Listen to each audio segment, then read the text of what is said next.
In 3, 2, 1, starting. The event is starting, and we have absolutely no topics, but that's okay. We've got 3 tech heads in here. We should be able. You guys didn't get any topics together? No topics together, but we are live, guys. Hey, what's up? This is some kind of organized venture. Come on, this tech. I just finished the tech. I could bring up all those articles, and we could just do the tech again. We do the tech, but then tech two. But then I'm technically scooping you because this will go up before the tech. Remember, everybody's scooping everybody on the internet. We're basically all copying each other. So are you gonna copyright or trademark technically? Yeah, I've already anything with tech in it now. I'm going to copyright the TEK version. Tectonic plates. Trademarked. I want to do tech talk with a K now, just to see how long it takes for your lawyer to contact my people, which is me. Now I got to get a lawyer and then have them contact you. Dude, well, you guys are arguing. I just went and copyrighted TEC, so fuck y'all. That's mine now. I think there's a giant company called TEC that's going to have a word with you soon. Oh shit! I didn't check. All right, well here we go. It's Tech Talk number 66. I don't even know if I put that in the title. Did I? I did. All right, we're going to roll that intro real quick. Do it. Take it away, Jerry. You do it this time. What's going on, guys? It's Tech Talk, and welcome our guest here. We got Logan. Yeah, fucking crazy hair, tall ass some bitch, but he's cool. All right, let's do this. Fuck you, fuck you, fuck you. You're cool. Fuck you. All right, I think that's the best intro that I've ever been involved with. My life can be over now. I'm sorry. Well, guys, I'd like to welcome everyone up to Tech Talk 66. That's a wrap for tonight. So we'll see you next week. That was great. Roll that outro. I'm going to ignore you guys for a minute because I'm going to tweet all this stuff and tell people to watch it. Yeah, in fact, I got to do that. Don't break YouTube, dude. I think they can only handle about 1,000. I kind of really want to. I kind of want to talk about a topic that I'm sure that you've already brought up in the tech, because I just sort of glossed over it. I didn't get the details, but actually, there was 2 topics. We kind of brushed on one last week, which was the the FCC considering anything 25 megs by 1 meg is considered broadband? Or I think it's three up. 3 megs. Okay, 3 up. It's considered broadband. And then the other thing being about you can't throttle unlimited data plans. So I know you guys kind of put out a tweet. I didn't get a chance to read your article, but you're like, this isn't as good as it sounds on the surface. So I'm kind of interested on what the details are on that. Well, okay, the broadband thing is a really good thing because it's going to force people, if they want to use the term broadband, to upgrade their services to something reasonable for the modern world. But the thing you have to look at there is that, of course, throttling is not okay right now. But data bandwidth caps are still in place. So until the bandwidth caps go away, it's going to be a problem because here's what they're going to do. They're going to come out with a bunch of services, and a lot of these companies already have services that, like, Comcast has their own competing video service. What they're going to do is they're going to say, like, listen, you've got this bandwidth cap. It's a couple hundred gigabytes, but if you use our service as opposed to Netflix, it's going to be nothing. It's not going to count against your data bandwidth cap. Mm-hmm. So that's the problem there. Is there's going to be exemptions. I forget what they call it, but we're going to have to be really careful with that because it's almost going to be the same as paid prioritization or internet fast lanes, except now it's just called something different. Right. Same general principle. Yeah. Right. But I saw something else in the news, was it yesterday too, that the FCC is looking at turning the internet, at least in the USA, into a utility? It's going to happen, yeah. It's going to have to happen, right? It's going to, I mean, as much as I'm not... It already is, though, isn't it? Like... well, because it's what so many people need in their life to operate either their business or their homes or whatever. But as much as I'm not really for like government regulation, it's one of those things that kind of needs to be regulated to protect the consumer. So it's like walking a fine line there as far as I'm concerned on how that happens. I've got to be careful that I don't how would I say this? That I don't repeat myself because the tech has already been recorded and that's going live tomorrow. But then we did talk about this, but essentially, it's like, the government is usually not the answer because they're a mess, but Verizon and Comcast are eating babies. So it's like somebody has to do something. And while I don't want the government to do anything, Title II may be the best solution to get them to stop eating babies. Right. So, well, it's kind of funny because I watched the movie Annie yesterday with my daughter, and there's this fictional wireless company in there called Stax. And you could tell they're totally making fun of Verizon because they were talking about like never drop a call, but yet they're tracking everybody on the phones, and they're like we can see every bit of data and every phone call and every location of every customer ever in the last like 20 years. Yeah. So in fact, they even made a quote in there too. Not to turn this into like a political show today, but they were like, everyone's afraid of the government. You really need to be afraid of your cell phone carrier. So So, Is anyway. that, what do they call that? The lesser of two evils. It's like when the government becomes the lesser of two evils, you got some problems. Yeah. But I haven't had unlimited internet forever. It's like I remember back when I did have truly unlimited, not that unlimited shit where it's like unlimited internet and then in small print with some asterisks next to it, it's like up to 2 gigabytes. Yeah, no, fuck that. Like I had true unlimited internet. I think 1 month I downloaded 4.5 terabytes of data in 1 month. Good. Now I can't. Now I can't do that. I only have. I think what is it? I think I have a plan where it's like 1 terabyte a month, and if I go over that, they charge you some ridiculous like $10 per 100 gigabytes. Man, data bandwidth. What service provider do you have? I'm actually with a company called Wave. So Wow. Wave broadband. So and I didn't know the data bandwidth caps had hit that part of the world yet. Yep, so they have that, and well, even the only one that I don't have a cap on, because I have a cap on both my cable modems. It's my DSL that I don't have a cap on, but that's because it's so goddamn slow. You'd never be able to download a significant amount of data, even if you tried. I kind of feel like I'm on, like, the last of the Mohicans of internet. Like, I'm the only one that has unlimited. Dude, you have like awesome internet. Like the problem is though, is now with speed increasing, you know, now you have, what is it, like Google, you know, you got Google Fiber coming in shit, like giving you a gigabyte down. At some point you do have to start putting some data caps on that, because then you've got like 5 people on a block taking up all the bandwidth in the state. You know, it's like you got to do something. But isn't that the great thing about fiber though, is that you have the bandwidth of light, and so it's not like you're clogging up, at least from node to data center. You're not clogging up that traffic. Well, you're gonna have to add more ports to your data centers. I mean, that's the main thing. You're just gonna have to keep expanding and making bigger hardware. The fiber is not the limitation. The limitation is going to be whatever box of knowledge is on each side of the fiber. Right. You know? Well, it's like right now I get 300 by 25 or 300 by 20, but I never get 300 down. Well, I mean, just like with copper though, I mean, you are going to hit an upper limit on fiber too. I mean, light does have a limited, you know, it can only travel, what is it, 126,000 miles an hour, or something like that. So you are technically limited on the fiber, but the cool thing about fiber is you can have a very, very small filament carry a tremendous amount of data, whereas with like copper, it's like, have you ever seen like the sea lines, the data lines that cross the sea for like the telephone network and shit? They literally look like they're like this big around, and they've got like, you know, 5 pounds of copper per inch. Like it's ridiculous. I see people asking about my ISP. Yes, I am on Time Warner. You know, there is a buyout that's happening. Everything I have right now could be up in the air, hopefully grandfathered. But I mean, I think we can all agree that Australia is the real victim in all of this. They're the testing ground for this stuff. They're like, let's see how much they squeal. And they're like, oh, they're not doing much. They're just, you know. Don't they have like the most expensive gasoline on the planet too? It seems like Australia always gets like screwed first. Hey, everything in Australia will kill you. The spiders will kill you. The snakes will kill you. The fauna, the flora, everything will kill you, including the politicians and the ISPs. And the fluffy rabbits. It is a testing ground for, you know, everything else. And then once they determine this is the perfect snake for depopulation, and so then they bring it over here and they turn it loose in like somewhere that's overpopulated. That's exactly what's happening, guys. Bilderberg Group, Illuminati conspiracy.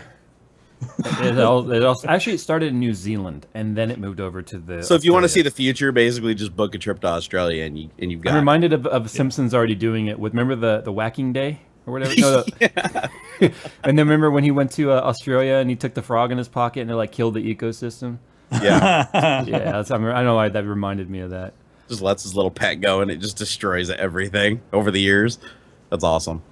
So what's coming up this week for you, Jerry? And you've been a little light on videos, dude. I know. I'm taking a beating for it too. Well, I was supposed to put a video up today, but damn thing keeps getting delayed. I'm rendering it for like the 5th time right now. But yeah, no, the new drone video is going to go up using these awesome little Epson glasses here to pilot around aircraft. And I didn't kill anybody. Inside of Puget? No. Puget, that's a separate video. That one's not going to be finished until the 12th because I have to go back on the 11th when the computer's done being built and then shoot the rest of the video. It's kind of like a 2-parter thing. And I figured instead of making a video of me going there and kicking it off and then another video of me like going back, I figured I'd just do it all as one video. It's funny that you say that because as I'm looking through like some of my front page news here, one of the articles here is this epic video of extreme drone crashes. Oh God, drones are everywhere now. They're like funny? They're though? approaching 3D printer proportions. Like if I look up a video on YouTube, right, like drone crash compilation, it's like DJI. The DJIs are crashing all over the place. What is this? I watched your video. I thought it was the most like stable thing to fly. Yeah, but they sell like a bajillion of them, and most people that buy them are like, "Woo! Hit the power button." Well, one of the videos what does this do? One of the videos I watched, this guy took it up above the clouds, and then he just lost it. Well, you shouldn't be able to do that. It's locked at 400 feet. But so. the clouds were obviously lower than 400 feet then, because he took it above the clouds, and then like it got caught. Well, that son of a bitch should have calibrated the home GPS so that the thing came back before the battery went dead. That's the problem. Okay, so here was his subtitles that he had going on in the video. Right, he said that it got caught in a crosswind, and it was trying to pilot back, but the batteries died before it could get back home. Well, yeah, I mean, the wind took it away. There's nothing you can do. It's like there are limitations to the technology, Jay. There is. But if it's not a super windy day, though, and you calibrate it, it does come home. And I've had to do it twice now where I've flown it out and I wasn't paying attention to the battery. And then it just says, like, fuck you and takes control and then, like, comes back and lands next to you. And you're like, oh, okay, well, that was cool. Yeah. I see some people asking why Logan's handle isn't under his picture. Guys, because I got back like just a few minutes before the show started from my cycling, so I didn't have time to make a lower third for Logan. I apologize. But I think most people are going to know who Logan is. If not, his information is going to be in the description of this video once it goes live after the podcast.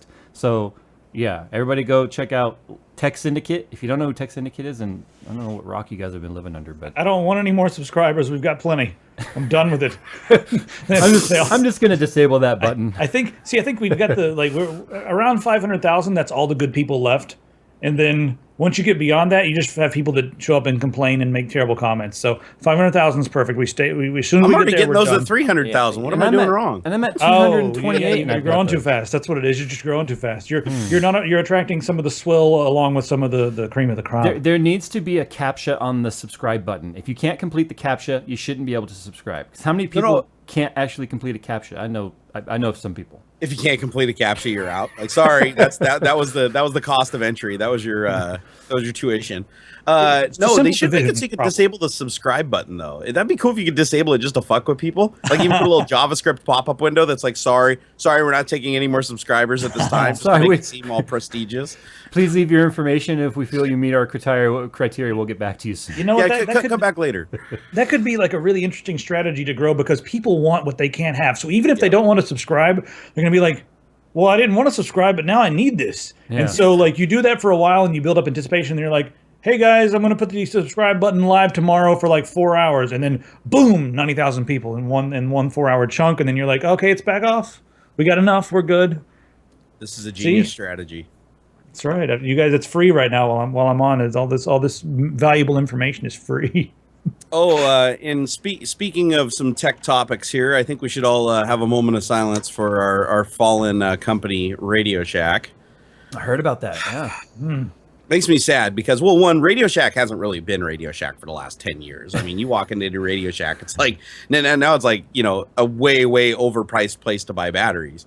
And prepaid cell phone plans. True, yeah, it's Radio Shanty right now. Exactly. Radio Outhouse. Now it's Radio Doors Closed. But I remember growing up though, like my first major exposure to computers growing up was Tandy. Like, I mean, I did Apple at school. But I remember, like, my parents were like, we can't afford Steve Jobs' bajillion-dollar Apple IIe shit. So we'd go look at the Tandy at the Radio Shack. And I remember getting a Tandy 1000. And I thought that was, like, the pimpest machine ever plugged into my TV. I think the only thing I bought at Radio Shack in the last decade were just loose LEDs. And even then, they were overpriced. But I loved walking into Radio Shack because I loved walking back into 1987. That was pretty cool. Yeah, it was like RC cars everywhere. You could actually play with them. Well, back in the day, you couldn't. Disco balls. 10 years. Yeah, the disc exactly. All of a sudden, Jerry froze up there for a sec. That's a great face for him to freeze on. I'll tell a Radio Shack story while you're trying to get him back. I don't know where he went, but disco balls, little light things. I mean, no, it's Radio Shack was like. Whoa. Now you got to sync. Okay, there you are. There we go. Welcome back. I'll just move like this so that when it freezes, it's funnier. The last time we went into Radio Shack, we actually purchased capacitors. Well, we tried to. They didn't have them, but... Is that when you were trying to fix the monitor? Yeah, we were trying to fix a monitor for Eric S. Raymond when we were out there hanging out, and Wendell had his monitor taken completely apart, and he's like, oh, you got a bad capacitor right here. because he had one of the 1440p Korean monitors he bought at Micro Center, and they gave him like a really nice 1440p monitor, good panel, and they gave him like a $1 power brick. It was the worst power brick I've ever seen in my life. Right. Barely rated for the it just barely rated for the panel. So we ran to the store and tried to get some capacitors. Didn't work. Wendell ended up making his own capacitor. Don't even ask.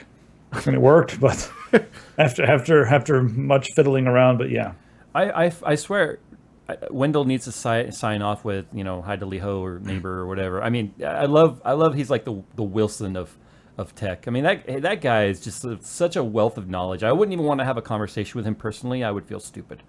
Now, you'd probably be able to keep up with him on many topics. It's like each person has their own specialty. Like a lot of times when we're talking networking, Wendell will yield to Kane's advice.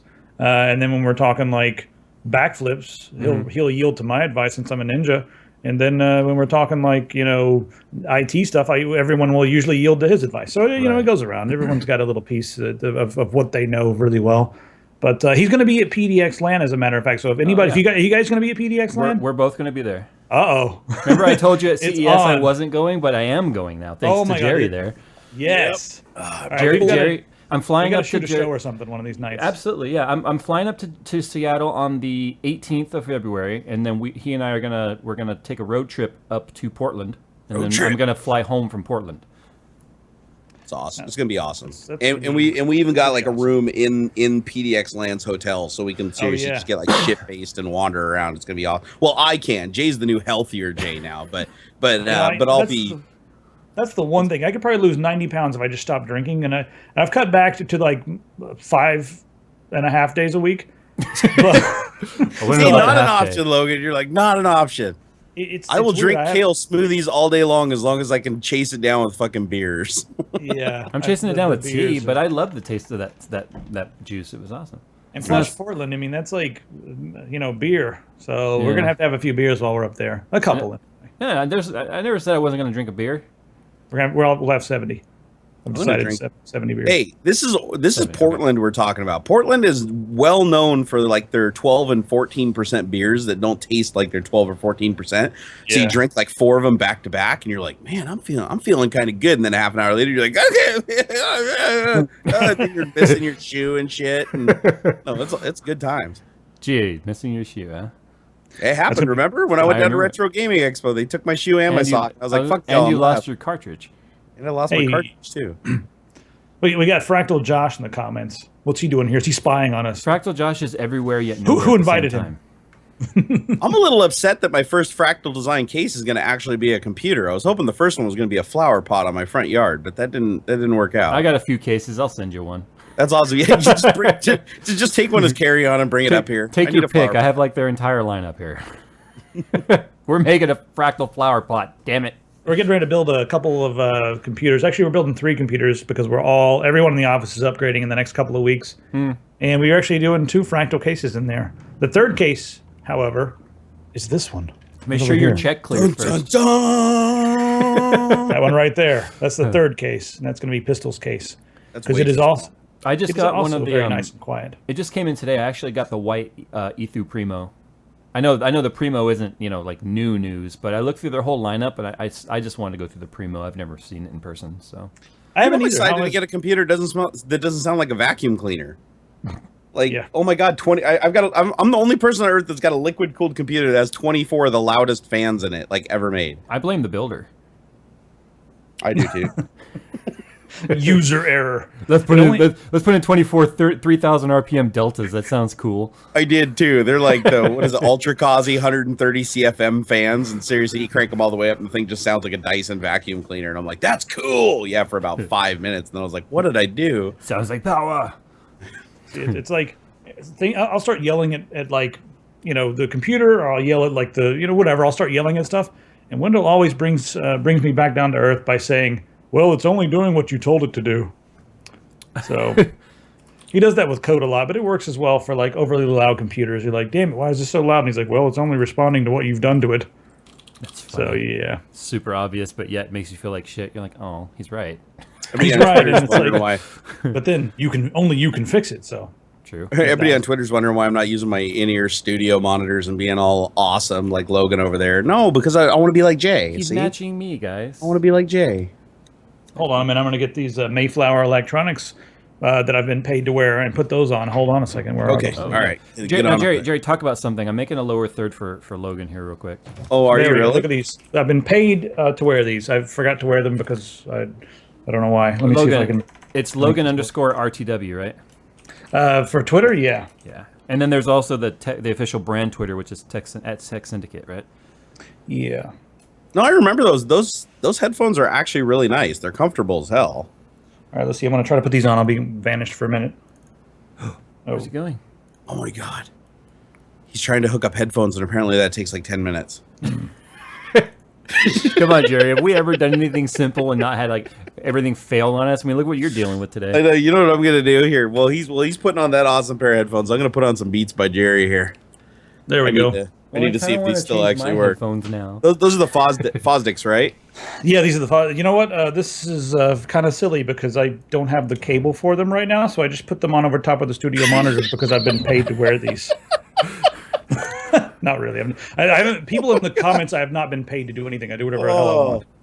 Well, the comments are pretty convinced I was paid to do a 970 video when it couldn't be further from the truth. In fact, I figured by doing that video, I'd probably lose a sponsor. All right, you guys both sound like you got kicked in the balls right now. It's really weird. Every time I say something is even remotely good, because we're typically pessimists about a lot of things, but if I say like I like something, all the comments are like, "Oh my god, paid." Whereas other reviewers on YouTube can just like be like, "This is the best thing ever. If you don't buy it, you're an idiot." And everyone's like, "Great review." It's ridiculous. Hey, I got paid to wear these. This is too hot. I paid myself. My head's getting hot here. Jerry, make sure your check clears yourself, dude. I wouldn't trust a check from Jerry. Hold on, this thing is a little finicky. Hey, Logan, heads up. You might have to just wiggle some shit every now and again to get the right can to engage. But I'm not going to lie. lie. You know, that's the way it is anyway. I always have to wiggle some shit to get the cans engaged. I cannot wait to... Oh, God, I made that a little bit small. I cannot wait to actually check out that video there. What have I done? This is the worst lower third ever. It's like right over your face. Hold on. This is going to be bad. Where's the other portion of this? Oh, I don't even know what's happening, but I'm trying to put the lower third, but I really messed it up. All right, let's go back to the drawing board on that one. Keep talking, fellas. Oh, sorry. John just sent me pictures of my mock-ups for my shirt. These are awesome. Dude, oh man, can we put them on the air? I want to see what they looking like. I'm gonna be all rich. I'm gonna be rich. I think another thing that's cool about working with Epic John is that you guys got pictures of him. Oh, that was kind of shitty. Skype has crashed. Hold on, fellas. Skype totally took a shit because of Photoshop. I opened Photoshop and Skype was like, bloop. That was pretty bad. Okay, what do we got here? That was terrible. I hate Skype so much.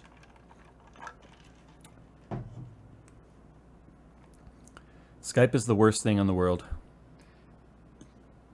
Pardon me. That's why Wendell built a stream server. Well, no. When I opened up Photoshop the second time, then Skype crashed. Turn on video. Hey, and I'm back. Why is my video not centered anymore? That's weird. My video move. I think we've got this. What have you done? Photoshop did it. Photoshop crash Skype? Yeah. No. Oh my goodness. No. I'm just waiting for it to. Well, hey, you know, this is just par for the course, right? I'll just go ahead and put that right there. you'll see it on the stream when it catches up. Okay, welcome back, everybody. Okay, Logan, sorry you don't get a lower third today. All right, well, I guess I'll be going to. I don't know what I'm going to do next. Eat. I'm going to go eat hot dogs.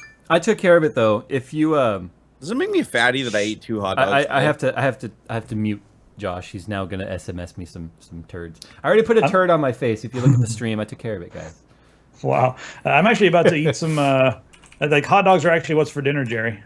Like we are having hot dogs for dinner. Well, we got like turkey hot dogs with no sulfites and all that kind of stuff, right? So we got that, and then I put a grated beet and kale slaw on top. So they're like it's good and bad all in one thing. Why and do then you gotta cover ruin it with a good hot thing, sauce. Logan? Why do you Dude, gotta ruin it? You don't understand. Like I made these, and everyone's looking at me like, why would you destroy our hot dog like that? And I was like, try that, try this hot dog. And everyone's like, I don't want to ever have a hot dog any other way. So it's if you can take ingredients that sound nasty and make them delicious. Yeah, I'm more of the just take ingredients that are nasty because they are delicious. Well, yeah, there's that too. There's a lot more work involved in what I'm doing, which it takes up a lot of time. And then I'm like, damn it, I've spent 3 hours cooking today, and I've got tons of stuff to do. So yeah, there is that. Dude, I'm one of those people where it's like I love Chinese food, right? So I'll go order Chinese food. I'll get like 3 or 4 different things, and then the leftovers go in the fridge. And the next day I pull them all out, and instead of putting them separate on a plate, I just dump them all in a bowl and just stir it together. And it's That's like you end up with like chow mein, chicken, Mongolian beef, all just mixed together in this bowl. And I'm like, this is actually better out of the microwave than it was like fresh yesterday. Like, I just want to call the Chinese restaurant and be like, all your shit, put it in a box. And Were you even looking at the stream at all, Jerry? yeah, watch that shit out of here. Literally, I don't want a shit hat. This is going to be all over the internet. So I was like, wait a second, dude. That was like on Jay's face, and all of a sudden started jumping around. I was like, Mr. Frankie, the Christmas poo. Oh my god! Oh, now it's on my head. Oh god, what have I done? Stop! Come on, Logan. I could not possibly make the internet a worse place. Leave the poo hat on me. I like that. Just leave the poo hat on me. That's a great position for it. Oh, I see what you did there. I got nothing. Oh, yeah, You got nothing. no potential. See, this is how Tech Talk works. Is when we don't have a topic ready, we just start putting dancing poo overlays on everything. At least we don't got the Arnold Schwarzenegger like all sprawled out anymore. Oh yeah, I forgot about that. Remember that one? The Arnold Look what you've sprawled now out. look what you've done. Well, it's gone to hell. Oh, There we go. dude, I'm excited. I'm gonna have shirts. I'm so excited. I'm copying Logan. Oh, it's awesome. Hey, you got to get on them shirts, man. Eventually. I'm in So there like remember, I still lack logos and things. So. And I'm even selling 6X. So when Jay gets off his fucking little health kick and gets back up there, Don't worry, I'll grow into it. growing. Dude, when we were at QuakeCon, that's when I realized, oh my god, we need 5 and 6X because everyone was coming up to me and being like, man, I want to buy a T-shirt, and I'm like, but you can't because they'd be standing there and be like, I'm sorry, I just never realized that how much. Oh my god! Everybody, Jay. it was like everybody in Texas. What happened? Look at the the stream, screen. Logan. Look, my video stream has been replaced with sexy me. Oh, we got Arnold Schwarzenegger. We got some material for later, it seems. Oh my god. Oh my god, this stream just got incredibly easy to fab to. Okay, I'm losing it, Jay. I'm leaving the All poop hat on you though.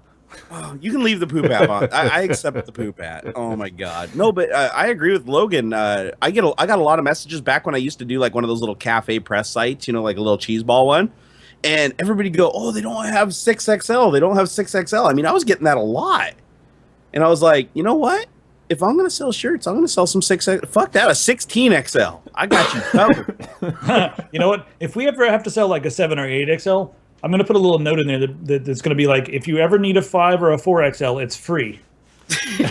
There you go. So maybe that'll be all they need. Actually, that's a good idea. Mm-hmm. Be like free 4XL, and then once you get the 4XL, it's an instant free 2XL. But how do you discounted XL? But how do you enforce that to keep them from just getting a free shirt for their lesser fat friend? Damn it. We require urine samples to check. Yeah. Urine and blood samples. To make sure the shirt is truly going to be urine or not. Yeah, we have to measure the state of the diabetes, and then that'll indicate. The Wolford Brimley test, we'll call it. The beaties. Diabetes. Betas. Yeah, that's what we'll call it. Mm-hmm. Every time I go in for a physical, my doctor seems to think I have diabetes. He does the diabetes test religiously, even though it's not even a part of the physical. You're supposed to get them every once in a while, but not every 6 months. Better than him being like, I'm checking your prostate every time you go in for a cold. Well, he kind of does that too, but I'm starting to think that's. But you request it though. Is your doctor? Jay, you were not supposed to tell. Is your doctor's office actually a private home? It is. My doctor's office looks an awful lot like somebody's study. You have to go around to the back door to get it. Hey there. Oh, he went around to the back door. Talk kind of like this. How you doing there, sweetheart? Schwaber. Good to see you. Come on in. You big muscly boy. Yeah, there you go. Yo, Muscly arm. You Paul- muscly arms. Paul, I am apropos, does a really good Herbert the Pervert impression. Oh, Oh, God. God. It's like one of my Scary. favorite Scary characters good. on. Come here, Jesse. Come on over here. Shut up, you fat son of a bitch. No, that's the best episode ever. Is when he's like, call me, and then the next message is like, you little fat son of a bitch, call me. Oh wow, this see, it's This is Tech Talk. I told you, Logan, we can crash and burn rather quickly around here. That's the way it should be, though. I mean, It's okay. We can get this back I like on track. How dare we it's our have logo. fun? I love fire. We need a topic. We need a tech topic. Tech topic. Mm. Yeah. Do you want me to manufacture one? How about A tech. We'll use the, everyone's talked about the 970 to death, and then there's the freaking. yeah, I'm done with it. Jay's like, don't even talk to me about the that. G-Sync thing. Everyone's Done talked with about the G-Sync thing to death, right? Fuck right? that Maybe? video. Oh, that apparently it doesn't need a module now. Yeah, How's that that's real. That is real. How did they pull off that? Are they wizards now? Dude, Like, drivers. No, it's here's the deal with that. It's and Ryan from PC Perspective tested this out, and when until he tested it, I was like, this is who cares? I don't care about any of this stuff. But he tested it and it works. So what was happening with the G-Sync thing is that there's a lot of laptops out there, and almost all laptops on the market have the variable refresh rate built in because it's really good for power consumption to have a variable refresh rate. So that technology has been around in laptops for a very long time, and it's going to be part of the DisplayPort 1.2a standard to have the variable refresh rates and all that sort of thing. So it's coming very soon to all monitors without a module. But anyway, for laptops, it's already there, and someone got a hacked version, or not a hacked version, like a beta version of the drivers from Asus that had G-Sync enabled, and they installed the NVIDIA drivers. And all of a sudden, G-Sync is magically working, even though the laptop didn't have the little fancy G-Sync sticker on it. But all the options in NVIDIA control panel showed up?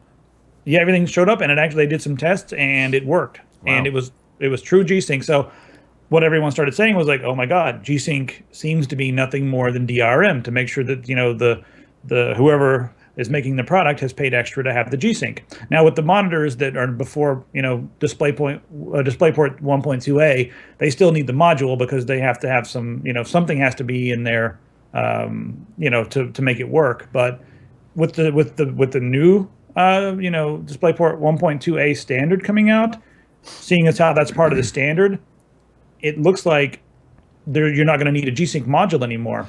So the drivers may only end up being DRM, which is scary. Which is scary, and unfortunately now a double black eye for NVIDIA. Unless they just say, screw it, and just say, like, yeah, if you've got a DisplayPort 1.2a connection, G-Sync works. It's cool because that's what's going to happen with FreeSync and Adaptive V-Sync. As long as you've got the standard, it works. well, they could also be complete dicks too, and just literally do, like you said, DRM it and check it for the chip and disable it, and then everybody's gonna be like, "Fucking, I got the hardware and it works. Why won't you support it?" And they'll be like, "Oh, but it's not approved. It's not approved hardware." Yeah, But when that's also, what they said a year ago. But when that they said that they're not going to support it. Go ahead. When that technically make it not really NVIDIA's technology for them to DRM? Depends on if their chip may very well be doing just being redundant and doing the exact same thing. I frankly think it's pretty much Adaptive V-Sync, which is the open standard, and then AMD just coined the term FreeSync. It's really not that different. G-Sync it's different because it's green. You know what I mean? Right. I haven't used it. I haven't used the G-Sync or any of that stuff. I mean, does it really make a noticeable difference? Yeah, it does. Really? Even on my three-way 980s, which is just blowing up FPS with G-Sync on, even on the Swift monitor, the frame timing and the smoothness is pretty noticeable. So at a lower so refresh rate, it does look noticeably better. No, it's like doing it with lube versus no lube. That's the best way to say it. Yeah, it's so nice and smooth and happy. Pretty much. Lube versus no lube. I'm kind of a no lube kind of guy, though, Logan. I'm just just like to just do it and whatever happens. Yeah. Yeah, I don't. If I get moved, I can't do it with lube because if I get moving too fast, bad things happen. So I need something to throttle me and kind of slow me down. Or else you just start a fire. You know, that's Ladies, the other side start a fire. Now I'm the one ruining the show.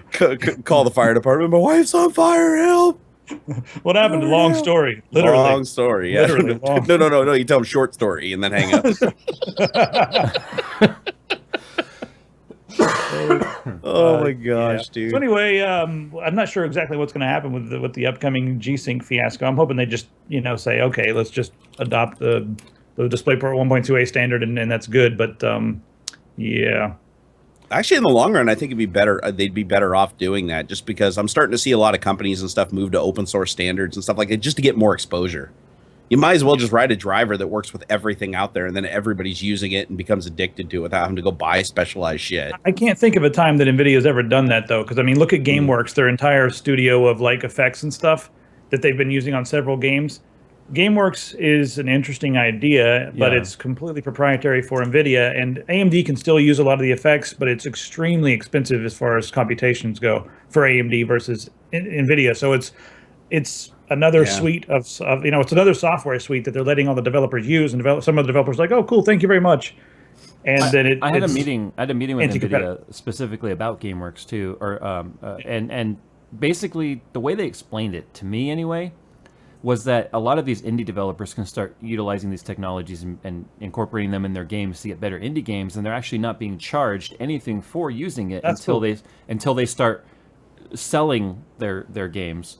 And then they take a pretty small royalty on it. I don't know what they consider small, but sorry. And but they're trying, at least again, this is what NVIDIA's marketing was telling me, that they're trying to promote better indie games by expanding the GameWorks suite. Because now currently there was like 2 main modules to it, but now they added like 6 or 7 new modules to it. Right.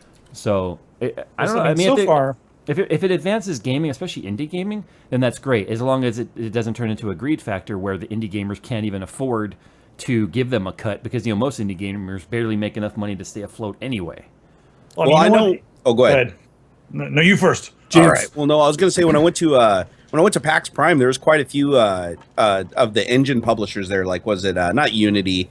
It was some module built on top of Unity. Another company was doing another proprietary engine, and they were all licensed engines that you had to pay to use, but they operated under that same pretense, which is like, we're just going to give you the shit for free. You can go build whatever you want with it, and then when you're ready to sell it, we'll take our cut. Yeah. And it's like that's definitely the business model. It seems like a lot of these guys are going. Well, that's exactly what NVIDIA said that they're going to do. Yeah, so I think that's actually a pretty smart move, because if people know that, they know how much it's going to cost once they get to the point they're going to go, but they don't have to, take that cost up front, because they might find out halfway through that it's just not the engine for them, or it just doesn't work well with their idea. And then it'd be nice to cut their loss. But if people spend thousands of dollars to license an engine and then find out, oh, fuck, it can't do what we need it to do, then game over. Well, and even the Unreal Engine is like $20 a month if you're an indie guy. And that's and a lot of people, and then they take a cut when it's done. Yeah, and Unreal Engine's great. And as long as they can afford the royalty or whatever their cut is going to be on NVIDIA's side, and they only charge them on the sales that occur, then it might advance the indie gaming. I've never been much into indie gaming, but I've started getting into it more lately, and I've started having a lot more fun with that sort of stuff. So indie gaming is really kind of new to me. I've always been a AAA gamer, which at that point, the last couple of years have really turned me off of AAA titles. So it's exciting for me to think that indie games can start actually becoming amazing and eye candy and environment.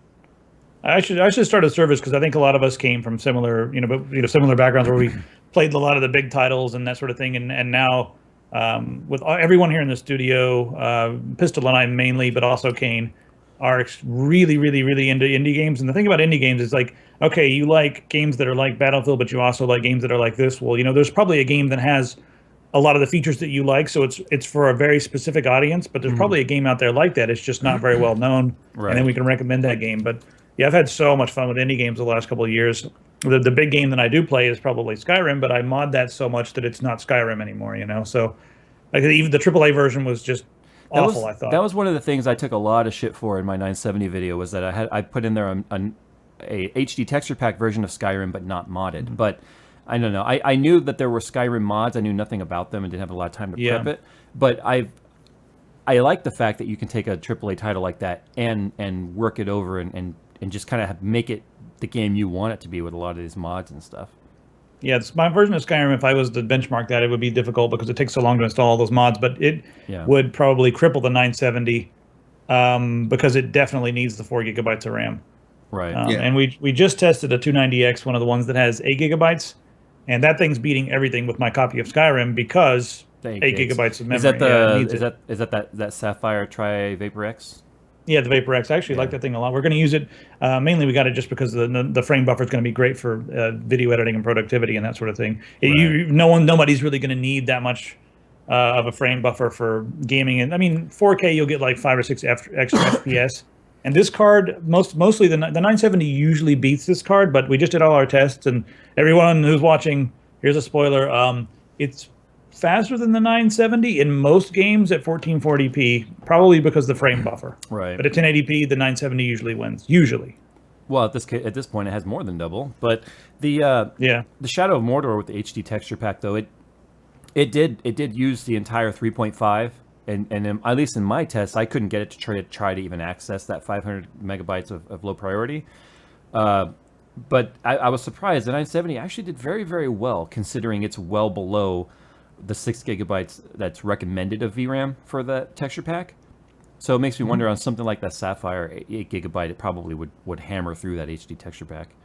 Yeah, that's interesting. I wonder if it's just the speed of the RAM. Maybe it's moving textures in and out quick enough. I don't know. I did overclock the RAM 300 megahertz, so it was what 7610 megahertz effective. Yeah, it may just be a fast enough frame buffer that it's working out okay. I mean, 3.5 gigabytes is not much to sneeze at these days. So. Yeah, I think I don't want to get into this conversation, but I think obviously the future is the concern. I was going to go get some popcorn. I was liking where this was going. I heard you typing away. You're like, oh, my chance to type in chat. Hey, I got a question for you nerds. I want to upgrade my screens. Like, this is the predicament I got in, right? I got addicted to 46-inch screens. I can't go any smaller than this, guys. I mean, I might be able to squeeze her down to like 42. Any less than that, and I wouldn't even feel it. Get it? There was a little joke there. But anyways, I don't want to go 4K panels because, like everybody's saying, my new system's going to have two 980s, and that doesn't even drive two 4K panels, like doing anything. You can still game on one of them. Well, I could, but I'd rather have like 1440 or 1600p, but nobody makes them in like 40-inch panels that I know of. Do you guys know? That form factor is a TV. Hold on. Idea man over here. All right, so I think it's Philips. They're about to release a 40-inch 4K, but don't stop yet. It's 4K. It's an AHVA panel, and it looks really good, and it's like $800. Now, here's the deal. It's 4K, so for your productivity, it's going to be great. And 40 inches in 4K, that's kind of what I want, because the pixel density when you're dealing with like a 27-inch 4K monitor, it's just everything's too small. So I know I'm llooking at one right now, and it's like 12 inches from my face, and I still can't read the small text. Right. I have a hard time on 1440 right now. Here's the deal with a 4K panel. 1080p is like perfect, upscaling.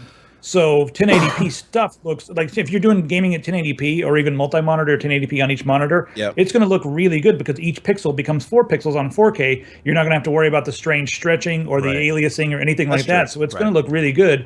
It'll probably perform better than a 1440p monitor would, and it's 40 inches and 4K when you're doing productivity. And considering I just bought my first 4K TV for the living room, I was worried about what 1080 upscaling would look like. But you made a very good point. It looks just as sharp as any high-end 1080p panel because it's a perfect 4 pixel equals 1. Yeah, and you don't have the screen door effect like you used to back in the day either. So yeah, you're probably right. It probably looks just as good, if not better. That's why Logan was saying though, like upscaling 1080p to 1440 doesn't look right because it's not a perfect square pixel at that point. So, and for two 980s, if you're doing multi-monitor gaming, you'll get way better FPS if you've got 1080p monitors all around. If you're if you're running at 1080p, and you can turn off the filters. The anti-aliasing is probably going to be pretty much irrelevant because at the pixel density, it's just going to make things look blurry. I think it probably will look better without anti-aliasing, but that's my opinion. You can turn them on and off and see. I run my games, as long as the pixel density is good enough, I run them without filters, get a huge FPS boost, and it's nice and clean. But it's all about the pixel density. RD Oh no, wait, hold on. Somebody in chat, sorry your name went by too fast. They said, "But Jerry, what about the Vizio P Series 4K TV?" That's actually what I bought because I was like, well, I'm not completely sold on 4K TVs at this point. I didn't want to drop thousands of dollars on it, and so I picked up one of those Vizio P Series after seeing amazing reviews on it.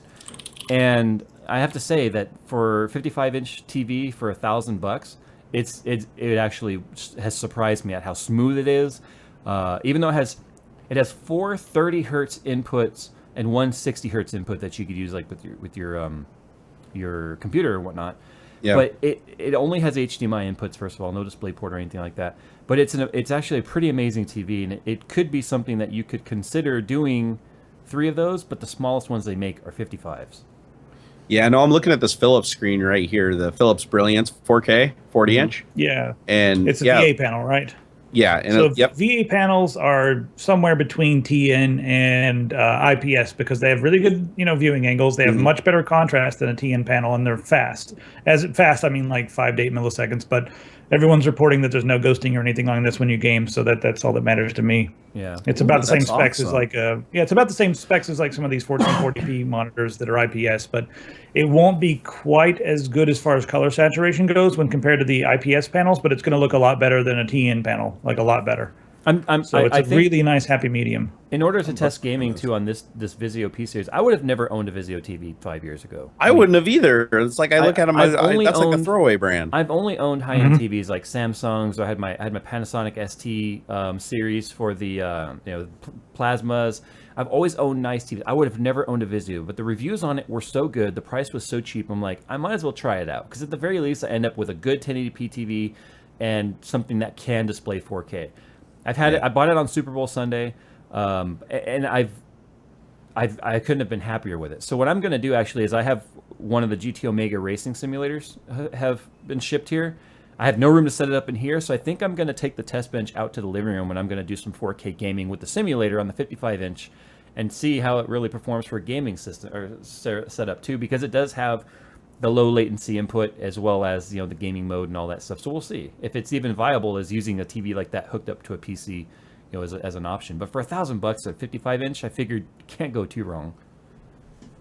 But I have to say though, the Vizio's come a long way. I even debated doing a review on it. I know Paul's Hardware. He was like, "Dude, do a review on the TV, man." I was like, "I don't do reviews on TVs, but this one I just might be warranted considering." I think the brand's come a long way since it's launched a decade ago. Yeah, well, I know Costco sells Vizio too, right? Yeah, in fact, they sell that exact TV I just told you for like $65. And Costco's usually pretty good about only selling shit that isn't garbage, just because of not to mention you get a longer return policy on that TV too. Yeah, I think don't they immediately give you like a 90-day return policy on all TVs now, like at Costco? Something like that. I don't know. Yeah, even if it's like 30 days everywhere else, they give you 90 days and then it reverts to manufacturer warranty. But I think they'll even replace it after that. They just won't refund you. I think what I like most about this TV though, honestly, is it's a 55-inch and it's the same exact size as my 50-inch because the bezel's so freaking tiny. It's like just over a quarter-inch bezel. I'm glad you told me about this Philips screen because the bezel on it's nice. It's a decent looking screen. I like it. And remember, this is not a TV. This Philips, it's designed to be it's a monitor. So it's low 60 hertz and everything else. Low response time. Yeah, it's supposed to be great for response time, but I haven't tried it, so I can't vouch for it. I mean, that's the downside. Is most TVs have a terrible response time. Like I think the Vizio is like 17.2 milliseconds. Yeah, the one reason I got these Samsungs when I originally did is the response time on them is actually pretty snap. I mean, for a TV, I mean, I think it's 8 ms. What is gray to gray? Yeah. So for a TV, that's good. I'm gonna pull the chat right now though. If you guys do want to see that Vizio 4K review, let me know. I've never reviewed a TV. I've hardly done any panel reviews. But just push 1 if you guys are interested in that. Push 2 if you're like no. I also got the Sonos Play Bar, which was actually I took a friend's recommendation on that. He has one at his house. Sounds amazing. And it's all Wi-Fi, so you don't even have a remote control for it. It doesn't even come with a remote control. You use your smartphone to control it, and then if you use something like I picked up one of the Logitech Touch Ultra ones remotes, and it's all touch based and stuff, and it perfectly integrates with it. That actually is pretty. Like if I wanted right now, I could. In fact, maybe I'll do it. I'll freak out. Little Jay's in the living room right now, and I can control the soundbar from here. So let's see if I can. Crank it. I'm gonna crank it up and see what happens. You might actually be able to hear it. Let's see. Oh, yeah. The audience is unanimously won. Oh, there's like you had like 71 votes and like 2 votes. I totally just I heard the TV all the way through the two walls that are between the living room and here. I'll tell you what, the sound bar technology's come a long ways. Like, I haven't heard the Sonos, but I went to one of those little Bose stores in the mall. And it's like Bose never has really impressed me. They you know, their wave radio and all that shit. They just never really impressed me for the money. They sound good. Like, I have a pair of their headphones that are decent, but for the money, you can do so much better.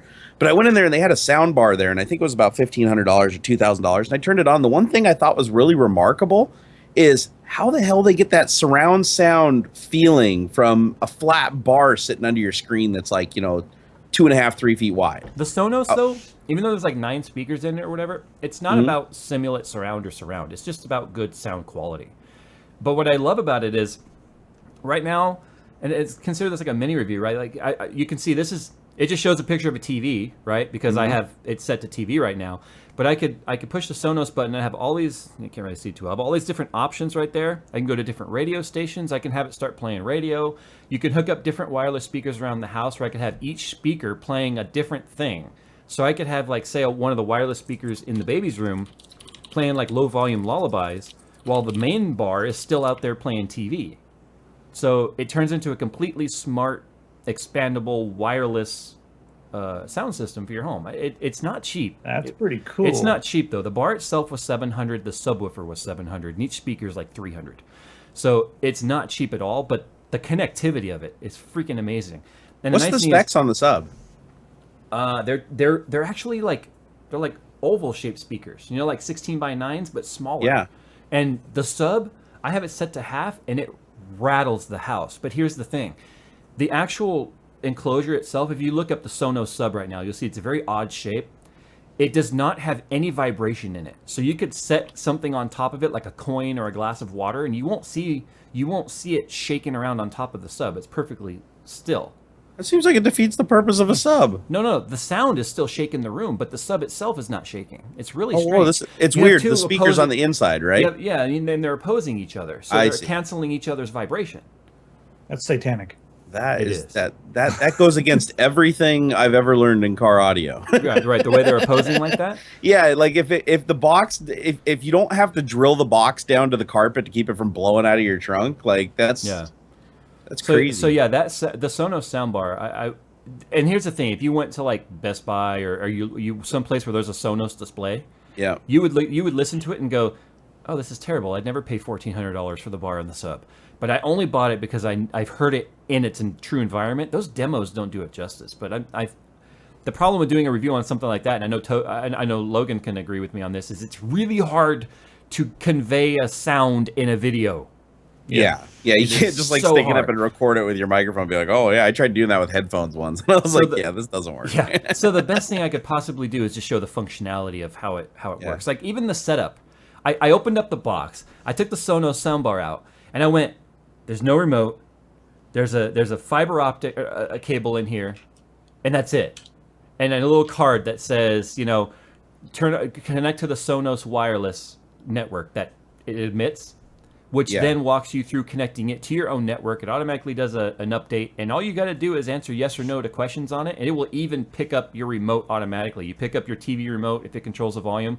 You point it at the Sonos and push volume, and it's like learned. And so now the Sonos is controlled to your TV, and it's insane. I love. Damn it, Jay, you're costing me money here, bro. Because I'm looking at this now. I didn't realize this. So you can get like wireless surround speakers and everything. Yeah, you can have satellites, and you can have. You can even have amplifiers that you can put throughout your house too. So you can have like other satellite speakers way in a different room, and you can just bridge that connection through an amplifier in different hotspots of the house. But what I love about it though is that other speakers in other rooms can be completely independent. So I could hop on my phone and be like, okay, I'm in the bedroom. I want to listen to some music and control that entirely separately from the main soundbar. But it's all done through the same network. That's pretty badass. Do you have to connect to any sort of external service or anything like that, or is it all controlled internally with your app and your own all network? Controlled with your own network internally with the app. If you're outside of the network, you have no control, and there's no standalone software for it. It just happens on the phone. It's a free app. That's a lot of the stuff that's like this, and especially a lot of the home automation stuff I'm really excited about it because they kill you with convenience, but at the same time they're they're monitoring your preferred temperatures at different times of day and all that stuff. And I'm like, come on, man. And they're nest. yeah, exactly. It's like I can't wait till they put advertisements on a refrigerator. Yeah. No, there's nothing like that. There's no ads on the software anywhere. God damn, 456 reviews and it's 5.5 stars. Like, people love this Sonos shit. It's freaking amazing. And here's the thing: it also has an integrated radio app called TuneIn, and I can tune into my local radio stations on that thing. But it's all done through the internet. There's no antenna anywhere on it. The Jay has spoken. Logan, let's just throw away our entire audiophile headphone collection, all of our audiophile amplifiers, and get us a Sonos soundbar. Dude, it replaced my 7.1 surround system out there, and you told me I was crazy when I told you that. Here's the thing is, I noticed I'm getting older, I'm getting like more lazy. Like, and it's not just I'm fat and I don't want to move lazy. It's just I just want simple solutions that I used to want complex solutions for. Like right now in my bedroom, right, my theater setup, I have a Yamaha amplifier going through like another power filter thing. It's not even like a UPS, it's like a power filter thing. And I have it plugged to 7.1. I got speakers top, speakers bottom in the front, because I'm not doing true 7.1. I'm doing the thing where I'm trying to spread it out to the ceiling, to the floor in the front. I got all this shit in there, and I'm just like, man, it'd be so much nicer if I could just get rid of all that shit and all those wires and just set up a sound bar. I just learned something I didn't even know that I could do here. I can set... No, I'm playing with the app now. I haven't spent a lot of time on You found the porn mode, Logan. Yeah, well, besides that, I can set an alarm. It's also an alarm clock. So if I had a speaker in different rooms, I could have each speaker be a separate alarm clock. What sound to play, what time to play it, what room to play it in. Or you can torture people. Oh, dude, I'm so selling out to Sonos. I need to find Sonos media contacts. So I could put one in my daughter's room, so I don't have to keep going in there and waking her up in the morning. It could be set to go off 20 minutes before I get up. And she can't turn it off because I do it from the app. I'm gonna go sell out to Sonos right now on Twitter. Here, let me find them here. Oh, there they are. I don't think I have an application for most of these things because I don't have a TV, and I pretty much am only in one room right now. But if I ever were to get a bigger place or make a bigger place or have use for these things, that would be an interesting way to go. I was trying to build something like that. I've got the internet radio thing going on, so whenever I'm in the kitchen, I can just tune into my local stations or my whatever stations, and it's a cell phone app, but it's just for that one section of the house. When you come back to Southern California, because I know you will again at some point, you've got to come hear this and give me your opinion on it. All right, I'll do that. We'll be down there sometime, hopefully soon. I mean, I'll probably just schedule a trip down there because do it before you drink all his beer too, so that it's like a good review. Yeah, not that oh, I hear this constant ringing. I don't know. I think awesome. I think beer is a prerequisite for a review from Logan, though. That's true, actually. Never mind. Get hammered. I need to have a couple, just to be normal, or else I'm like way too like, hey guys, what's going on? This is a very expensive tech talk for me because now I'm like looking at this 40-inch Philips. Need 3 of them bad boys, and then I got to think about what am I going to do with these 3 screens now. I mean, obviously stick them in the bathroom. I mean, obviously, I thought this. Go ahead, Logan. I would say, like, I think you and I have been paid off. I've been paid by Philips. You've been paid by Sonos. Yep. And our goal tonight was to get Jerry to buy stuff. Yes. It's working. Yes, the check is in the mail. Wait, Jerry, have you confirmed the cart yet? Yeah. No, I did. Okay, good. Check is in the mail. Yeah, don't leave things in your cart, or else we'll email you at 3 a.m. Yep, I'll do that. There's something in your cart. Did you accidentally forget to purchase this? Amazon's going to send me a mail and be like, we think it's kind of suspicious that you used one link to buy something and you used another link to buy something else like 2 seconds later. This looks like affiliate jarring. Oh, wow. Yeah. Somebody just messaged me. They're like, I couldn't wait for your store to come online, so I made my own shirt. And he literally did. He made his own Nerdgasm shirt. Was it like really? Sharpied? Kudos. Yeah, no, it actually looks pretty good too. You should license your own brand stuff. I'm gonna do that. I'm gonna be like, yeah, $1 if you want to make your own shirt.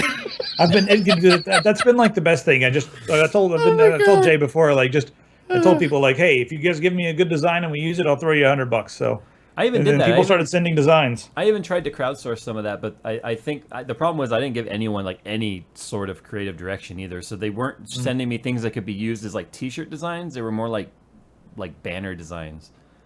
Yeah, we had pages and pages of swill to go through. Some of it was really funny, and I'm like, oh, that can't go on a T-shirt. But we ended up getting out of the 900 submissions, 5 awesome ones. So it was worth it. Yeah. Volair just contacted me and gave me the best idea for my 3 screens that I'm replacing. Take them and put them on the ceiling in the bedroom.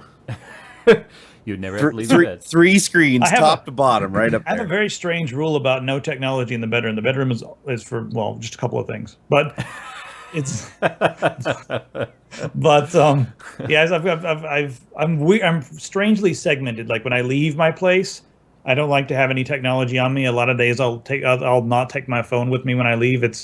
I'm weird. I have to like separate the technology and break free from it for a little while so I can balance a little bit. But yeah, the bedroom is a technology-free zone for me. The only way I can get a hold of Logan during CES was to talk to his people. I'll have to talk to Albert or Kane to get a hold of the guy.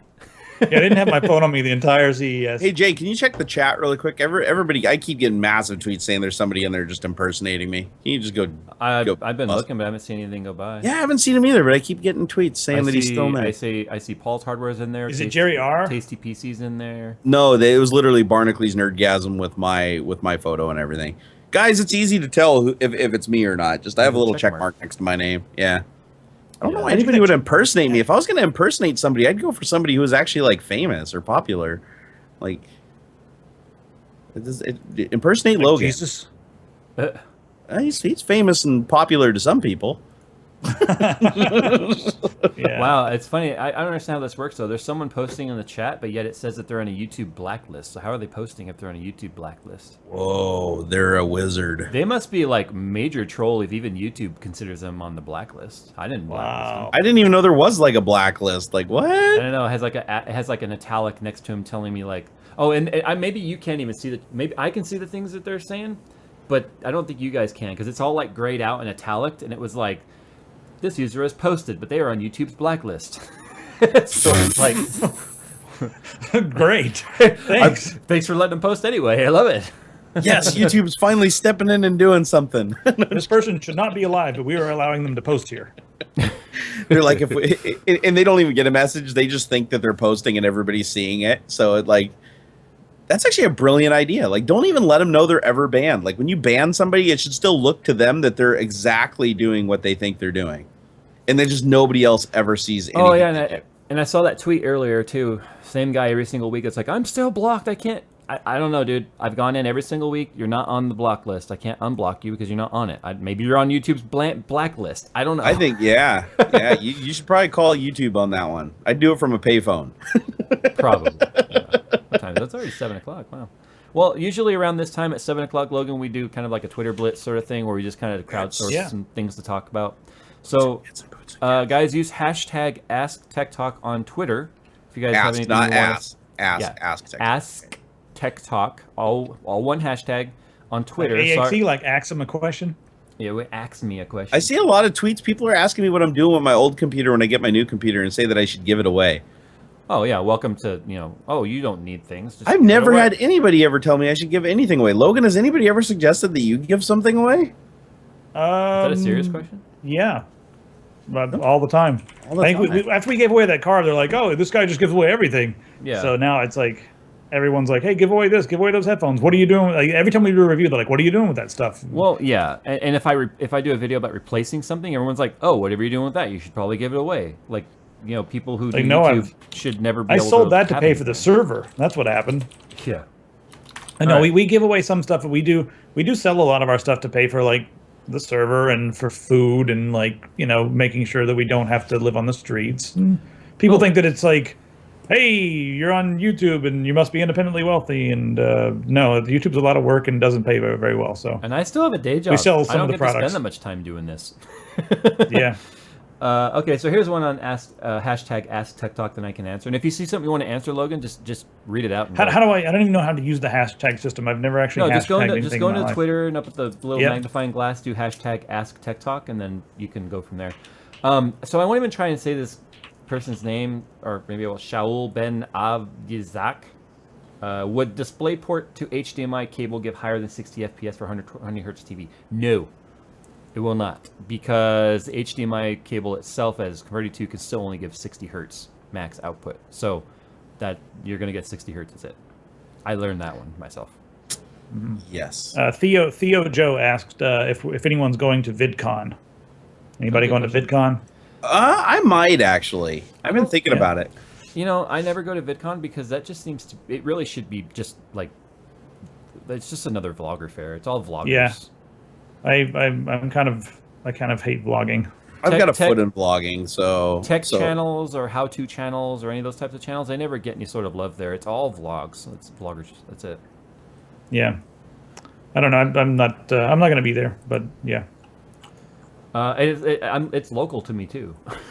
Really? So, I know that's pretty bad when you're not going to it and it's like right down the street. Although then again, I just went to PAX Prime for the first time ever, and it's like always held in my backyard up here. Is there more than one VidCon? Because VidCon's in Anaheim in June, the one I'm thinking of. That's the one I'm thinking of. Yeah, that's the one. That's the one. Yep. Yeah. I mean, it's only a 45-minute drive then, so. I don't know. I don't see much benefit for people like us to go, but unless I don't know. I think it's a totally different audience. Like if I went there, I don't think one person would know who I was. Yeah. You go to QuakeCon though, everyone knows who we are. Well, when I went this June just to meet up with my friend Boogie, obviously I was walking around with him or whatever, walking next to him, and everyone knew who he was, but nobody knew who I was. Yeah. But then again, I had like 90,000 subs, which is like not even on the radar at a place like VidCon.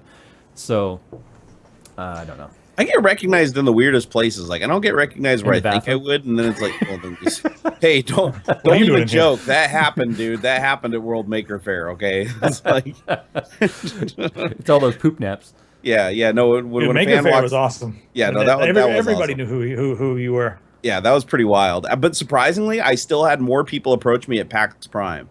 Really? At PAX Prime, I was only there 3 of the 4 days, and I had over 150 people. I have to wonder though, how many people are going to recognize us at a place like PDX Land? That's like our people, I would assume. Yeah, and a bunch of people have been trying to get me out there, so I'm curious. I'm curious myself. Let's see. Damian Erickson said Jerry downloaded 4.5 terabytes. It was all prawn. Don't judge me, dude. Don't judge me. Is that the real answer? Maybe. Napalm wants to know when you're going up to meet Linus there, Jerry. Working on my passport. I filled out the paperwork today. I thought it was a special license. Well, the drive up there I do, but I need to get it because I'm going to see Nerd Block and some other people up in Canada. So you're gonna be flying. Yeah, so I figured I'd just get the passport and be done with it. But all I need to do now is go to Costco and get my picture taken, and then I got to take that, my birth certificate and social security card and all that shit over to the licensing office. Nathan on Twitter is asking thoughts on 4K gaming. I say 1440p is kind of like where I'm insufficient GPU to complete the operation. Well, I'll go back to what I said before. 4K is great for 1080p gaming. It's true. And 4K is great for productivity. So it's like a best of both worlds. So I like playing 1080p games on a 4K monitor because the pixel density is great and you don't need to turn on anti-aliasing, and it runs faster than 1440p. But if you've got hardware, 1440p does look better than 1080p on a 4K screen. Logan, you already sold me on it, okay? I'm already sold. Yeah. I would be willing to go to a 4K main center panel. Like I said, I'm using the Swift right now as a main center panel. But for me, it's the high refresh rate. I need the high refresh rate. We talked about this back when I was hunting for panels earlier last year, Logan. But you know another type of monitor that is a beautiful aspect ratio, and I'm kind of juggling between the Philips 40-inch 4K and the Samsung panels that are they're 4K 21:9. I'd say it's like those U34 type. Yes, yeah. I forgot the 3840 by, was it 1440? Mm-hmm. I love that aspect ratio of 21:9. The only thing I don't like about it is some of the retro games, and I do play a lot of the old retro games, are very difficult to get to run at that resolution, so you end up with black bars on the side or a stretched image which looks stupid. Sometimes you can go in and like mess with INI files or something and make it work, but a lot of times it's just not, they're not made to run at 21:9. But the new games look great. For a productivity standpoint, I really, really wanted an ultra-wide. In fact, I almost got one, but that's the only reason I want one. NVIDIA is actually the one that sent me this Swift panel. So I get, like I said, I got to play with G-Sync and stuff on it, but I would ditch this in a heartbeat for a 1440p version of a 21:9 if it didn't have any of the scaling issues. But I think it's still too new. I think maybe in another year, a lot of the game developers will have better support for 21:9. Is that, you think it's safe to assume?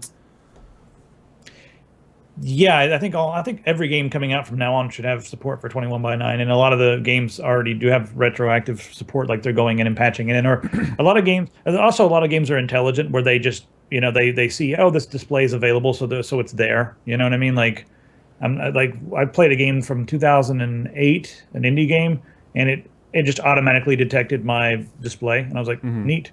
What And it about was the backlight 21 by issues 9. on them, though? I've seen some of those ultra-wide monitors, and it seems like they have backlighting issues where they have hot spots in the corner and the light's not evenly distributed. Like if you turn off the lights and it's in a dark room.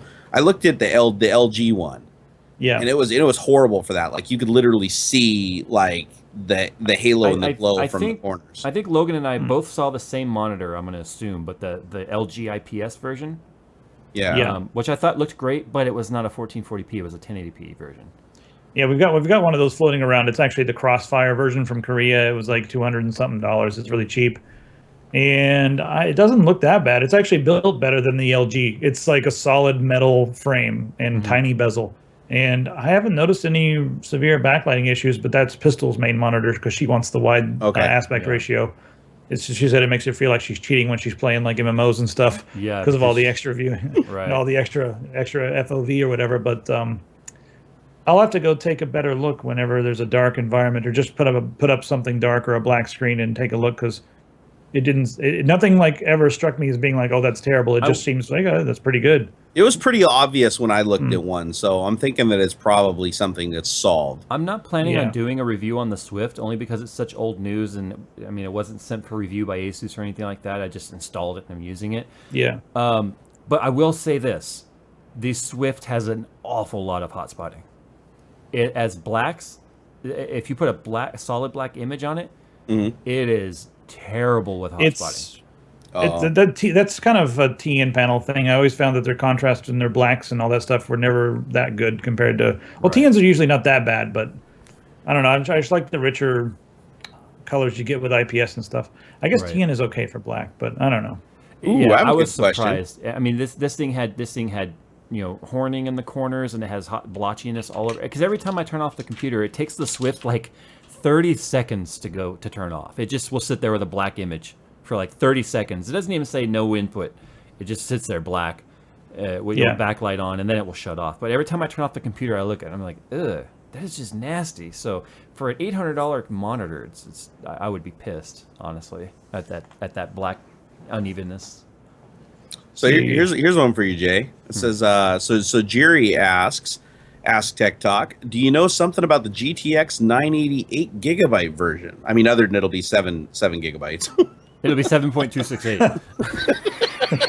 They're not going to nerf that one. You know, they can't nerf that one because they want you to buy it over the other one because it's more expensive. Seriously, there's an 8 gigabyte version coming out? Well, it's always the board partners that make those, not NVIDIA. Ah, man, I need to. I know nothing about it. Are you watching? No, just kidding. I personally know nothing about that. Oh man, I've seen it spoken about in legends and myths and that sort of thing. Yeah, legends and myths and legends. But I mean, the 390X is going to be out sometime soon. That I'm not allowed to talk about, but yeah, that's what I was just going to say. Though is timing wise, it probably wouldn't make sense at the moment. Although it did take quite a while for the 290X 8 gig to come out, though.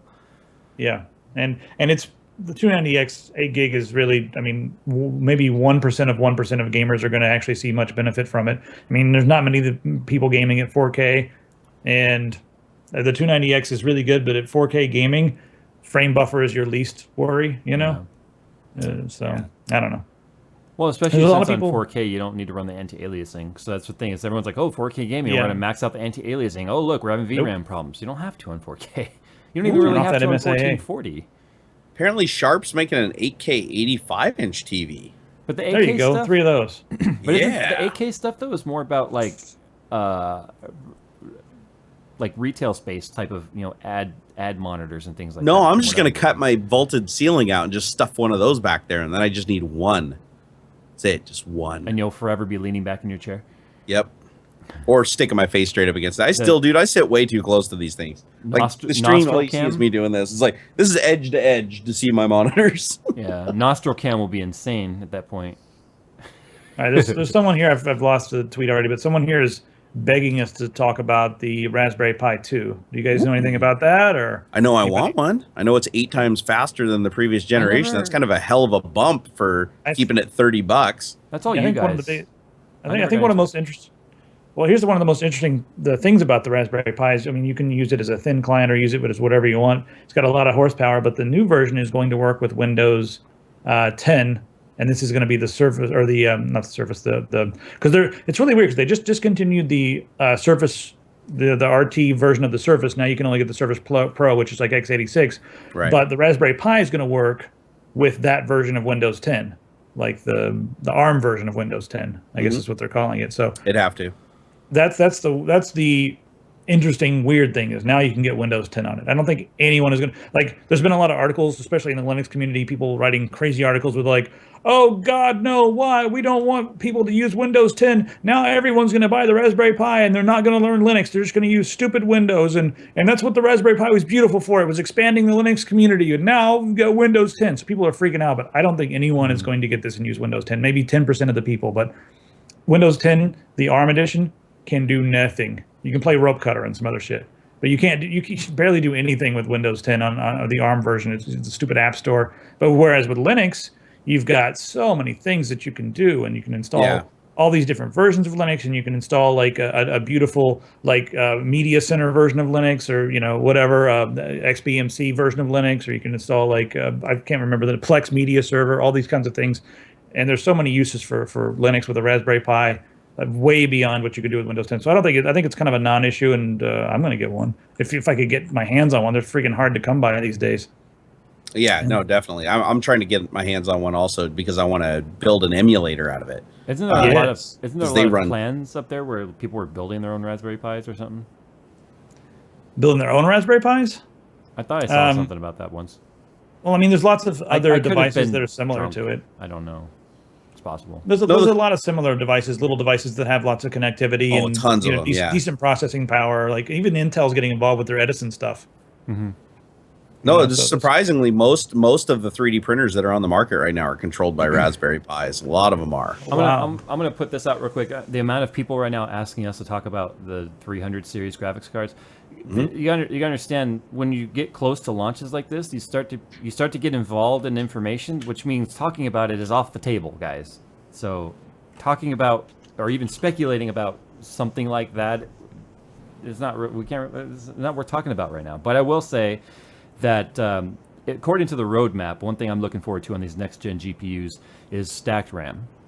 So that's supposed to be kind of like the next evolutionary jump in the way graphics computing works, is stacked RAM, which is going to be making that compute between the GPU and the RAM much faster overall, much better performing. So I don't know. That we'll talk about it when it's relevant to talk about. Just wait for it. In 10 years, they're just going to put all the RAM right on the GPU. Like they're like, fuck it. The length, the 2 inches between the bus and the RAM is just putting too much latency. That's what they're actually saying, though. they call it RAM cramming. RAM cramming. Oh man. They're like, fuck L2 and L3 cache. We're just gonna call it RAM and just put it all on the CPU. Yeah. 4 gigabytes of L3 cache. Your CPU looks like a Rubik's Cube. It's just packed full of RAM chips. $9,000. Yeah. That's cheap. Oh, man. Sign me up for 3. Yeah, it's really cheap. Someone wants to know if I still make my own mayo or is it too much work? Dude, I make my own mayo every day. Yeah, I was going to say, you beat me to it. Like, I just made some mayo a little while ago. Yeah, as a matter of fact. I didn't taste it, though. It's sitting right on top of Jerry's head if you look at the... Oh, but in all seriousness, yeah, I still make mayo because it tastes so much better. It's cheaper and it's freaking awesome. You just make it, man. Just go watch my video on how to make mayo. You guys know what. Hey Logan, did you want to have a mayo exchange? Like you can send me some of your mayo, I'll send you some of my mayo. I may or may not. Ooh. See, here's the thing, and especially being tired when we did the tech at CES, and I was on my way to the bedroom to go to bed when Kane was like, "We're doing the tech, get over here now." Especially when he was like, "Oh, everyone just keeps droning on about it." When I mentioned drones, he's so quick with those freaking puns, you don't catch it at first. So that's why I looked completely stupid during the tech. I was like, "Oh, it's more like drone con." You're like, "Yeah, everyone keeps droning on about it." And I was like, "I don't even like drones." Like, hey, I wandered around Manhattan with that guy late at night, semi-drunk. He's a quick one. I wouldn't want to have to chase him anywhere. I need to start wearing around a Punisher shirt. That would suit me. Okay, let's go over to that. Dad jokes. That's what it is. It's just dad. I've got the disease of dad jokes. What's funny though is someone said that, especially in my videos, because they're pretty bad, that I'm like the definition of a dad joke, and I didn't even know what that was until someone linked me to the definition of a dad joke, and Yeah, it's true. My daughters are probably gonna hate me in their teens. Like, oh, Dad. Okay, Oh, so God. I've seen quite a few people asking us about our thoughts on the 960s. Guys, just go watch any one of the bajillion 960 videos on the internet now. I've got 2 of them. There's going to be 3. I know Logan did the MSI one. Did you do any other ones? Yeah, I did the MSI and I also did the Asus. And I put them on our other channel, so I'm sure MSI and Asus are pissed because I didn't put them on the main channel. I put them on the Tech Syndicate Hardware channel that only has 20,000 subscribers or something like that, 25,000. Yeah, I mean, I'm going to have 3 on the main channel by the end of this being done, but then it was like, and that's the thing, is sometimes you're not even consulted, they just show up. So you're like, yeah, oh, that sucks. They asked us, and I just said, yeah, we'll do a review. But I also did a video on the main channel where I put both of the cards in the same video and then linked back to the other channel. But from now on, I'm not putting any more strict hardware reviews on the main channel. I don't care what product it is. I don't care if it's the 980X2 that's not even a thing. But I don't care if it's like the most ground earth-shattering whatever product ever. It's going on the hardware channel. Right. That's just the new rule because you're doing some more it was just too many things. Stuff. I'm putting my foot down. I'm too lazy to create any more channels, so everything I do just goes on one channel. Live with it. Well, Deal. Wendell just created like 10 more channels. He created Tech Enterprise and Tech Linux, and I'm like, there's no subscribers, and he's like, yeah, but I feel like doing it. I'm like, okay, as long as I don't have to do any more work on my end, and there's just stuff shows up there randomly, I don't care, just do it, whatever. So he's got an editor in Kentucky now, so he'll have somebody to just crank out random content. He's going to put the GoPro on top of his head and just do stuff, and it's going to be awesome. Logan, like, what is the flying squirrel? Yeah, what is that? Jesus weeping on the cross. I don't know what this is. I'm honestly at a loss here. How explicit can we be in this video? It's I don't know what happened. All I know is that Spanx with Josh, he went somewhere with Josh from Fractal, and he comes back at like 4 a.m, half buzzed, and he's still, he's hyper at the same time, and he's walking around talking about. Spanx is a pretty hyper guy. I learned this. Yeah, he's hyper. Yeah, it's blissful youth years and all that sort of thing. But they decided that it would be very. I don't know how that you even get to this, but they decided it would be very funny what if there was a flasher going around Vegas and renting hotel rooms and flashing people and then jumping out the window, and then they decided that it was an old man, and the old man had lots of extra skin because he lost a lot of weight. So he's something like, his name is the Flying Squirrel. He runs around Vegas flashing people, then jumping out the window and then stretching out his skin and flying away. And I don't know how he got there, but he came back and he was telling me this story all excited about, he's like, oh man, this is so funny. Listen, let me tell you this story about the Flying Squirrel. I'm like, how did you even come up with how does that even enter into a conversation? How do you put pieces together to get there? I don't understand. That certainly sounds like drunk escalation there. Yeah. But anyway, is there more? It wasn't fun. It was just awful, and I threw up for 6 days straight. All right. Well, Fractal Josh now has to give away an R5, because he texted me and said if I could get you to talk about Flying Squirrel, he'll give away an R5. So, guys, I don't know how Josh is going to do it. That's up to him, but he's going to give away an R5 now. So there you go. I mean, I should get Spanx back here to tell the real story because I don't even know where it came from. All I know is that he would probably be way more energetic and into it. Like, oh yeah, this was so awesome. So here's how it went. I could see him doing. It was awful. Yeah. I could see myself losing 200 and go and do that. I could do that. Just paperclip it behind your back and look normal. No, yeah. Simpsons already did it, man. Oh. Oh my goodness. Oh yeah, 9 more minutes here. So yeah, I don't know how Josh is going to give that away, but Josh now owes everybody in chat an R5. There, we'll do that. There you go, Josh. You owe everybody one. All right, it's confirmed. We've decided for him. We have decided. We've decided. This is what happens when you try and tell me what to do. Just give him a call at. No, I'm just kidding. Timmy Tech TV says no question. He just wanted to say go Pats. There you go. Let's see. Really? Pats? Really? Oh, those bandwagoners. I know. Look how quick he's screaming quickly right now. He jumped ship. He's screaming now. Oh my god. Oh, thanks for the $100. So that was nice. You're welcome, you son of a bitch. Dude, you don't even know, man. It like erupted in this house. It erupted. There was no way in a million years. I was loading up PayPal to just be like, here's your freaking money. I don't care. Shut up. And then last 20 seconds of the game. I was literally sitting on the shitter, and I hear a commotion from Miss Barnacles, and I come out and look at the screen, and I'm like, what? And they're like showing the replay, and it's like, I'm like, did he seriously just throw from the 1 yard line? I was like, no. Bill Carroll's response was the best. The best part about it was you go on Facebook and it's just like boom, boom, we're just scrolling like, what the fuck, stupidest move ever, stupidest ever move. 2 days later, I'm still saying it's a stupid move, and everybody else is like, no, actually, it makes perfect sense what he was doing. Yeah, no, he was trying to run out the clock. Yeah, they were trying to control the clock, and it was genius, and nobody ever intercepts balls and shit. And I'm like, I think, and this isn't going to be sports talk. Just the last thought on that was, I think the funniest thing was though that Belichick had said that they had highly considered calling a timeout right then too. And if they had, it might have changed the entire outcome of that game. But I mean, come on, what happened? I don't even know who won. I mean, okay, I know who won because I live in New England right now. But yeah. So here's the thing: Hawks have the ball, and Wilson's just driving it down, and they're already in the lead, right? And they're getting ready to get another touchdown to just clinch the lead because it was still what, a 4-point game or something along those lines where. Pats are ahead, right, Jerry? Yes. Okay. Yeah. So they're getting ready to get a touchdown. It's going to be at least a 4-point lead. A field goal wouldn't have won it. They're at the 1 yard line.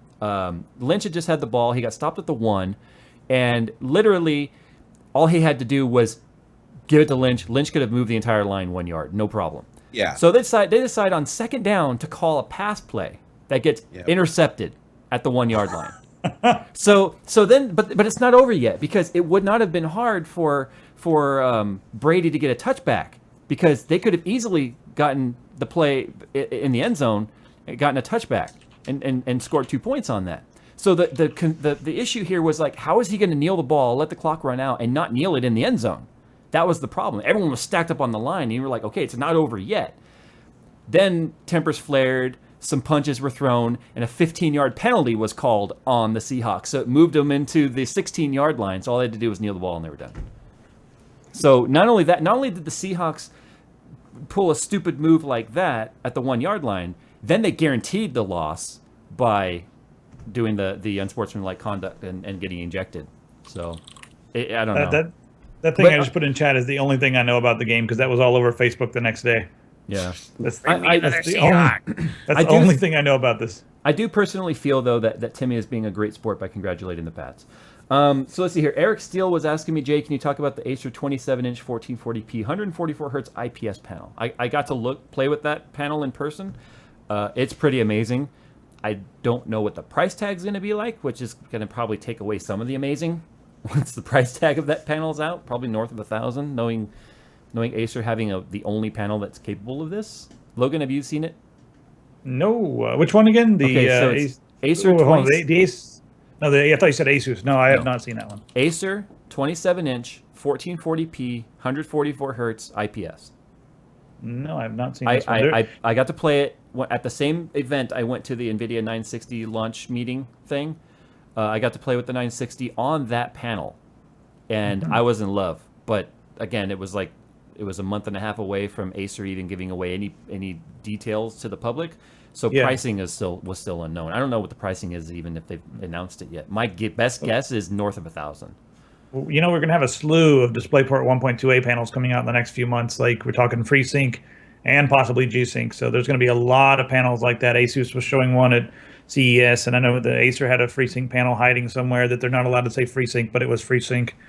And there was a lot of that kind of stuff. So we're going to be seeing a lot of really awesome, higher refresh rate panels. Asus said that theirs was going to be 144 hertz because they confirmed stock availability of it. They were going to do 120 hertz, but then they were like, nah, we can do 144. But I think we're going to see a lot of panels like that coming out. They're cranking them out in the factories over in Asia. So we'll see a lot of them. I think that's all I'm waiting for 4K is a 120 hertz version. Yeah. I would just like a true 120 hertz 1080 screen that's 40 plus inches. But you just can't find them. One that doesn't have internal upscaling like that. Yeah, that's the problem is they all have the internal interpolation shit where they just take a 60 hertz signal. And I've heard that there are some of the TVs you can buy, especially some of the cheaper ones, where you can overclock the shit out of them and get them up close to 120 hertz. But I don't want to, obviously the screen probably isn't going to last that long if you do that. Yeah. Well, man. So I'm on your forum right now, Jay. Someone, did you see what Josh did? He said the first person to post a description of the flying squirrel on your forum gets the Define R5. And the Manic Geek just posted a description of the flying squirrel on your forum. Please tell me there's a picture. No, I'm just kidding. An old man who lost a shit ton of weight, running around Vegas, renting out hotel rooms just to flash people, then spreading his skin flaps and flying away out the window. Yep, flying still. It sounds pretty epic. I like the addition of spreading his skin flaps. I swear there was like a hooker His involved skin in this wings. somewhere. Like maybe he was like, no, that's what it was. That's what it was. He was paying for hookers, and instead of actually doing anything, he was just flashing them and jumping out the window. That's what it was. It was So we not just random. discovered that Bruce Wayne used to be like 600 pounds, right? Just kidding. Pretty much. And Batman was born. I'm Batman. Well, I guess, yeah, it's time to wrap it up, guys. Just want to point out again, the forums are still up. Yay! Yay! Formed. My DDoS attack has not worked. Oh my god. You know, it's funny though, because what happened last week though, even prior to that crowdsourced test of the DDoS, there were already 22 attacks against the website in the first week that it was up. It's just they were so weak they weren't noticed until like somebody turned on some 15-layer botnet, which really did take it down. But yeah, we're up forum.JayzTwoCents.com. So we've been taken down once before. Never again. We've got better DDoS protection than Facebook now.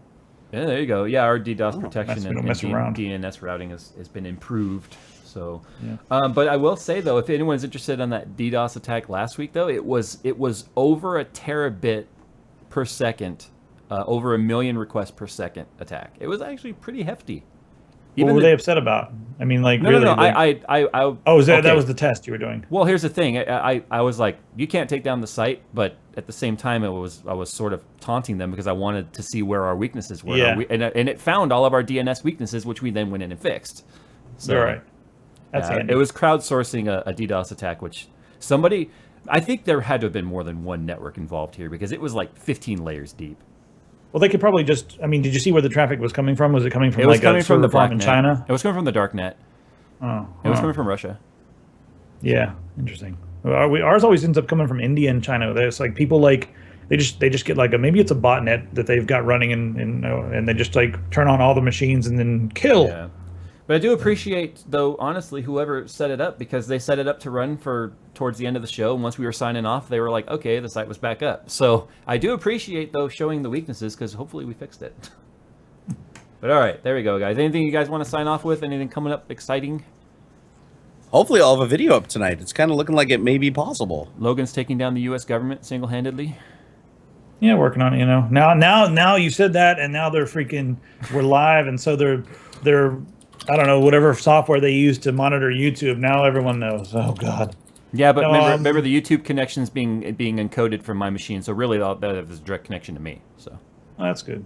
It'll go back to you. Then. I'll be your filter. That's fine. Don't worry. Yeah, we'll start doing this stuff through you from now on, so that'll work out. And then they can be on the opposite side of the country. I think we're going to be working. Well, we're going to PDX land, but I'd be curious to know what your audience thinks about this as well. But I don't think there's enough incubation projects on the East Coast, so we're thinking about starting an incubator on the East Coast. I'm just curious to see what people think about that. They're always in Seattle or in Silicon Valley, What so is we an need one incubator over project? here. It's a project where you like have some extra space and a really good internet connection, and you open it up to people who are working on really awesome coding projects for a little while, and then they come there and have like a safe haven where they can write their code and everything and not be distracted by a million other things or have tons of rent and responsibilities.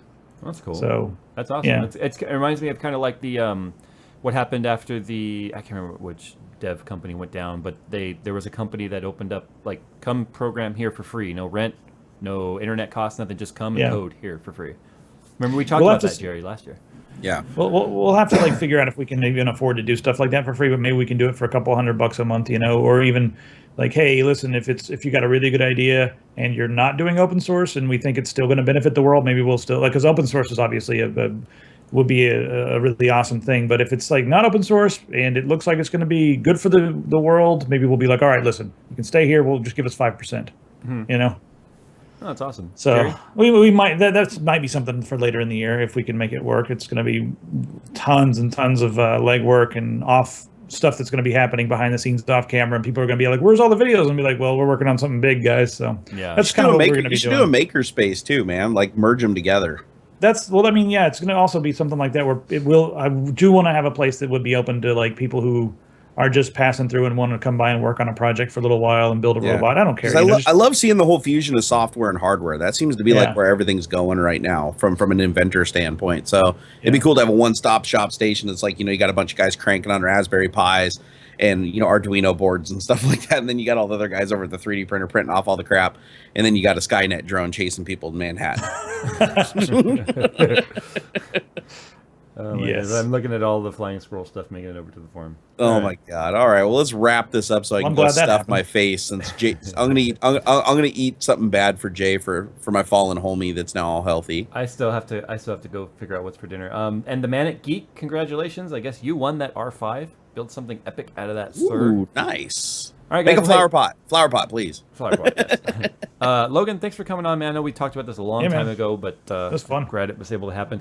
Definitely, I think we're going to see a collab video on all three of our channels at some point at PDX. My first time going, so I'm looking forward to that. Let's do it. Well, I do think there'll be plenty of time to do that because it's not like a lot of the other events where you're really pressed for time and you're running from place to place to place to place. Yeah, and we're going to be hanging out playing games. Like I told our sponsors, we're going to make like 3 or 4 videos, and then we're going to have fun. Yeah. So. Yeah. And I'm there. I'm there with Puget Systems, and they're actually really, really chilled, laid back guys. It's gonna be fun. Awesome. Yeah, I actually like those guys, so that'd be really cool to see them. Yeah. So. All right. Well, I'm gonna go ahead and roll that outro, and Thanks, we're gonna guys. wrap up number 66. Logan, sing that outro. This is the outro song. I don't know how it goes. 11 seconds. Make it up. Come on, make it up. Oh, this is actually an outro song. Yes. You guys have wasted an hour and a half of your time. Now you should go cry in the shower. Nice. That was very nice. All right.